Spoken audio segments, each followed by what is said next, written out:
உங்கள் தந்தி ஒன் தொலைக்காட்சியில் கருடா தினமும் காலை 6 மணிக்கு காண தவறாதீர்கள். சென்னை கிண்டியில் உள்ள ஆளுநர் மாளிகை வளாகத்தில் பொங்கல் விழாவால் களை கட்டி உள்ளது. அந்த காட்சிகளை தற்போது பார்க்கலாம்.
தகவல்களை செய்தியாளர் சங்கரன் வழங்கிட கேட்கலாம். சங்கரன், வணக்கம்.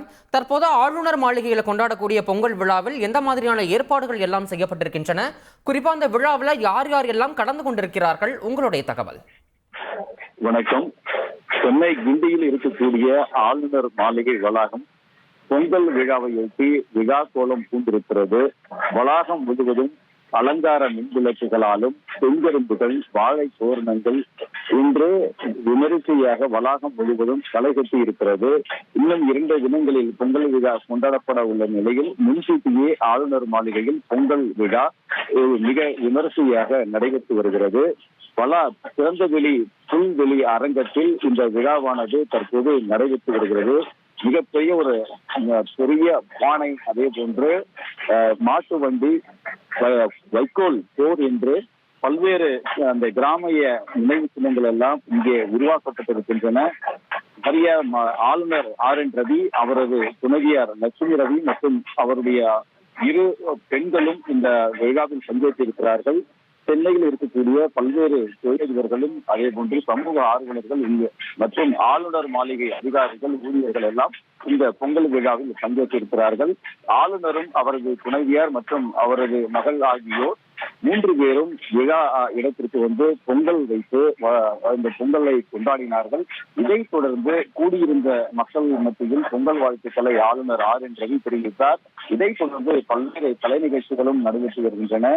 தமிழகத்தின் பாரம்பரிய கலாச்சார நிகழ்ச்சிகளை எதிரொலிக்கும் விதமாக பல்வேறு கலை நிகழ்ச்சிகள், தப்பாட்டம், பறையாட்டம், பொய்க்கால் குதிரை என்று பல்வேறு நிகழ்ச்சிகள் நடைபெற்று வருகின்றன. இந்த விழாவில் முன்னாள் ஆளுநர் தமிழிசை சவுந்தரராஜனும் பங்கேற்றிருக்கிறார் என்பது குறிப்பிடத்தக்கது. தற்போது இந்த விழாவானது தொடர்ந்து நடைபெற்று வருகிறது. தகவல்களுக்கு நன்றி சங்கரன். உங்கள் தந்தி ஒன் தொலைக்காட்சியில் கருடா தினமும் காலை 6 மணிக்கு காண தவறாதீர்கள்.